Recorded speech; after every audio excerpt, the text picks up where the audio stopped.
Think about the last time something completely stressed you out. Maybe your boss gave you a bad review. Maybe someone you care about said something that hurt. Maybe a plan you worked hard on just fell apart.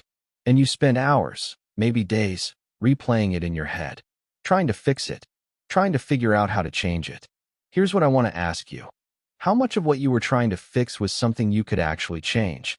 Because if the honest answer is not much, all that energy was gone for nothing. Today I'm going to show you one idea that, once you get it, will change how you deal with stress, frustration, and difficult people forever. Here's something nobody taught us in school. We spend most of our mental energy on things we have absolutely zero control over. Someone didn't reply to your message, and you spend 3 hours trying to figure out why. Your coworker gets credit for your idea, and you lie awake at night furious about it. Someone cuts you off in traffic, and it ruins your mood for the next 2 hours. Sound familiar? The problem isn't that these things are annoying. They are. The problem is where your attention goes after they happen. Because every minute you spend thinking about something you can't change is a minute you're not spending on something you actually can. And the crazy part? Most people never even stop to ask the question. They just automatically go into fix-it mode for everything, even the things that are completely outside their hands. The result is constant exhaustion. You end up spending all your energy on things that don't move no matter how hard you push. And then you have nothing left for the things that actually would move if you push them. There's a better way to sort this out, and it's actually pretty simple once you see it. Here's the idea. Everything in your life falls into one of two buckets. Bucket 1, things you can actually control. Your attitude, your effort, how you respond to what happens to you, what you choose to focus on, what you decide to do next. That's your bucket. Bucket 2, everything else. What other people think of you, whether someone likes you back, how your boss decides to treat you, the economy, the weather, whether the algorithm pushes your content, other people's moods, other people's choices, not your bucket. Now here's where most people mess this up. They hear stop trying to control things, and they think it means give up. Don't care. Let everything slide. That's completely backwards. This isn't about caring less. It's about being smarter about where you put your energy. Think about it like your phone battery. You've got a limited charge every day. Every time you drain it on bucket 2 stuff, worrying about what someone thinks of you, replaying an argument you can't win, stressing about an outcome you can't guarantee, that's battery you're not spending on bucket 1. And bucket 1 is where things actually happen. Here's the other thing most people miss. When you put all your focus into your own bucket, your attitude, your effort, your responses, something interesting happens. You get better. You get stronger. You get harder to shake. And that, ironically, changes how people treat you. Not because you tried to control them, but because you stopped needing to.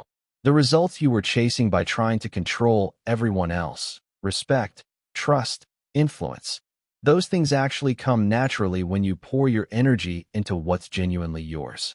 So what does this actually look like in real life? Not in theory, in your actual day, when someone says something that gets under your skin. When a plan falls apart, when you feel that familiar tightness in your chest that says something is wrong and you need to fix it right now. Here's the move. When that feeling shows up, before you do anything, before you text back, before you spiral, before you start replaying the situation, ask yourself one question. Is this in my bucket or not? If the answer is no, if it's someone else's opinion, someone else's decision, an outcome you genuinely cannot change, you do something that feels uncomfortable at first. You name it. Out loud if you can. That's not mine to fix. Not with defeat. With clarity. Like putting down a bag that was never yours to carry. Then immediately, and this is the key, you redirect. You ask, okay, what is in my bucket right now? Usually the answer is something like, how I respond, what I do next, what I choose to focus on. And you go there. You put everything into that. Here's what surprises most people when they start doing this. The less you chase things outside your bucket, the more solid you feel. People start noticing something different about you. You're not as reactive. You don't get as easily rattled. You don't need things to go a specific way in order to feel okay. And that kind of groundedness, that calm, settled energy, is actually one of the most powerful things you can have. People trust it. People respect it. Manipulators hate it. Here are 3 things you can start doing today. Step 1. Do a quick morning sort. Before your day gets going, take 60 seconds and think about what's already on your mind. For each thing, ask, is this in my bucket or not? You don't have to write it down, just think through it. This one habit alone will show you how much headspace you're giving to things you can't touch. Awareness changes everything. Step 2. Use the phrase, not mine. When you catch yourself stressing about something that's clearly outside your control, just say it, even just in your head. Not mine. Then follow it immediately with, so what is mine right now? This is the redirect. It breaks the loop. It brings you back to where your energy can actually do something. Step 3. Go all in on your bucket. Whatever is actually yours, your attitude, your work, your habits, your responses, treat those things like they matter more than anything else. Because they do.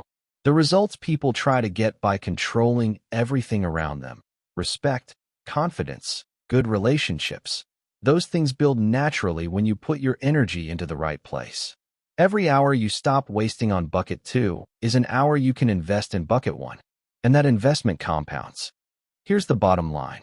Most people spend their whole lives exhausted, not because life is too hard, but because they keep trying to lift things that were never theirs to lift. The moment you stop doing that, something shifts. You get your energy back. You get your focus back. You start moving.